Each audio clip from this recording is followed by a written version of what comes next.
Mohon penjelasannya Ustadz, apakah saat ini kita bisa bermimpi bertemu Rasulullah Sallallahu Alaihi Wasallam? Naam, bisa bermimpi bertemu dengan siapa?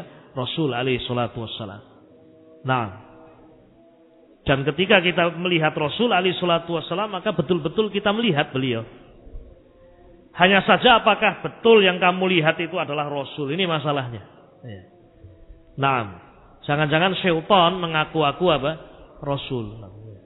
Nah, ada dalam mimpi antum ketemu seseorang kemudian dia mengatakan saya Rasulullah. Nah, kemudian setelah itu antum bangun bercerita saya ketemu Rasul. Kamu tahu memang itu Rasul. Dari mana kamu tahu? Nah, coba kamu sifatkan yang kamu lihat.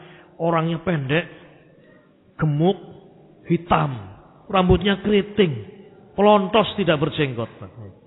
Oh, ini bukan Rasul jelas namanya. Tapi dia syaitan yang mengaku-aku apa? Rasul. Karena setan la yatamassalu bi, tidak akan menyerupai aku.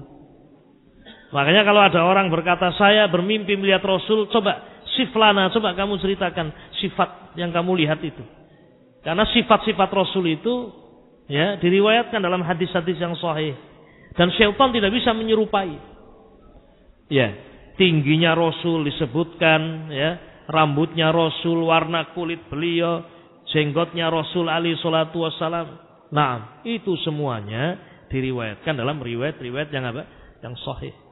Nabi alaihi salatu wassalam beliau tinggi, namun tidak tinggi sekali, tidak pula rendah. Muqtasid. Jadi kalau ada orang pendek mengaku sebagai Rasul, bukan. Kulitnya Nabi alaihi salatu wassalam ya putih dan ada apa? Kemerahannya, indah.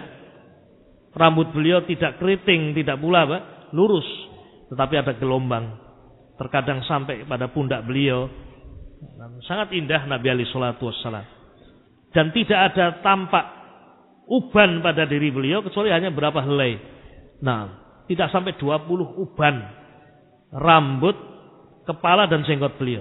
Artinya beliau wafat dalam keadaan tidak terlihat uban, tidak ada uban kecuali hanya beberapa helai. Nah, wabillahi taufik. Dan sifat-sifat yang lain, hidungnya Nabi, matanya Nabi, tangannya Nabi, sampai rambut dadanya Nabi disebutkan dalam riwayat. Nah, beliau memiliki rambut ya di dada beliau yang sangat halus sampai ke pusar beliau alaihi salatu wassalam.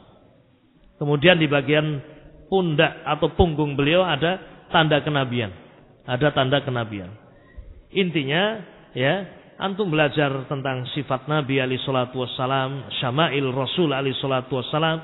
Nah, dan ketika antum bermimpi dan melihat Nabi alaihi salatu wassalam dan beliau yang antum lihat adalah sifat-sifat yang diriwayatkan, maka itu adalah atau antum melihat Rasulullah sallallahu alaihi wasallam. Al-Imamul Bukhari rahimahullah, di antara yang menjadi sebab semangat beliau menulis Sahih Bukhari adalah mimpi beliau bertemu dengan Rasul. Imamul Bukhari rahimahullah ra'an Nabi alaihi salatu wasallam, melihat Nabi dan melihat diri beliau ketika itu membawa mirwahah. Mirwahah itu ya kipas. Sambil mengipasi Nabi alaihi salatu wasallam. Entah bagaimana bentuknya kipas di zaman itu dan zaman sekarang. Al-muhim Imamul Bukhari rahimahullah bermimpi melihat Rasul dan melihat diri beliau mengipasi Nabi alaihi salatu wassalam. Maka diceritakan mimpi beliau kepada guru-guru beliau atau sebagian guru beliau, kemudian ditakbir, wahai Bukhari, kamu membela hadis-hadis Nabi alaihi salatu wassalam dari kedustaan. Nah, maka beliau pun semangat untuk mengumpulkan hadis-hadis apa? Sahih dan dibersihkan dari para perawi yang apa? Yang lemah, para perawi yang dhaif, yang kadzab.